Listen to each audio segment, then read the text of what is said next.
Bonjour Ilana, bonjour à toutes et à tous. Ce soir, nous serons le 11 Mar Cheshvan, jour anniversaire de la Hiloula, la disparition de Rachel Imenu, Rachel, notre mère. Notre mère Rachel, comme les autres matriarches, vous allez me dire, un peu plus d'affection pour Rachel. C'est vrai qu'on dit Sarah Imenu aussi, Sarah notre mère, Rivka Imenu, un peu moins, mais c'est quand même aussi une des 4 Imaot, avec Léa Imenu, alors que Léa est la mère de Yehuda qui va donner les Judéens, et le Judéen qui va donner les Juifs. Ce serait plus notre mère. Et pourtant, c'est Rachel qui remporte les plus grands suffrages de cette maternité qui était loin d'être évidente.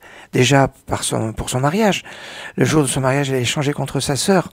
Et pour ne pas que sa sœur soit humiliée, elle n'hésitera pas à lui transmettre les secrets qu'il y avait entre elle et Yaakov, entraînant par cela peut-être la perte de la confiance de Yaakov pour elle, peut-être aussi l'impossibilité pour elle de se marier maintenant après avec Yaakov. À l'époque, la polygamie était possible, mais il est interdit de se marier avec 2 sœurs.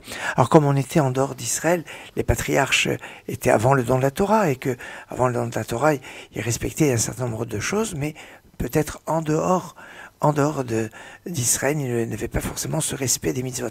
D'ailleurs, quand Yaakov arrive en Israël, eh bien, Rachel décède. En tout cas, le mariage n'était pas évident. La maternité n'était pas évidente, alors que les autres femmes de Yaakov, même si quelque part on nous dit qu'elles étaient aussi stériles un certain temps, mais Léa enchaîne les grossesses les unes après les autres. Bilha, la servante de Rachel, va avoir aussi des enfants assez rapidement. Zilpa également, et Rachel n'a pas d'enfant, et elle va jusqu'à dire à Yaakov, donne-moi des enfants, sinon je vais mourir. Et Yaakov va dire, mais je ne suis pas à la place de Dieu pour décider si tu pourras avoir des enfants ou pas. Et donc, Rachel va finalement être la mère de Yosef, puis de Binyamin, à qui, en donnant la vie, elle donnera sa vie. Elle est en effet décédée en couche. Alors, Rachel, c'est ce symbole très fort.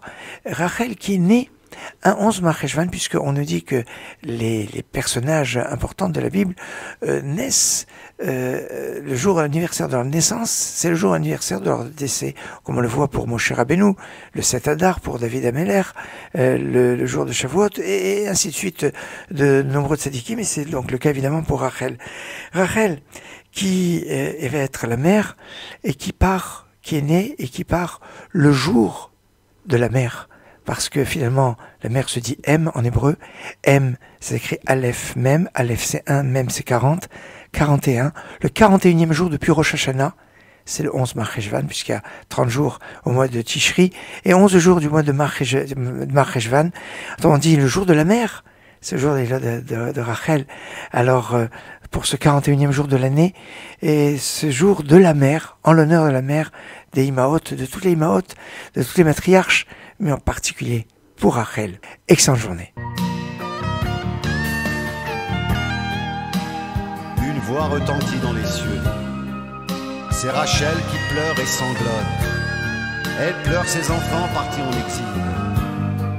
Cesse de gémir, Rachel. Sèche tes larmes. Tes enfants reviendront sur leur terre. Ils reviendront, Rachel.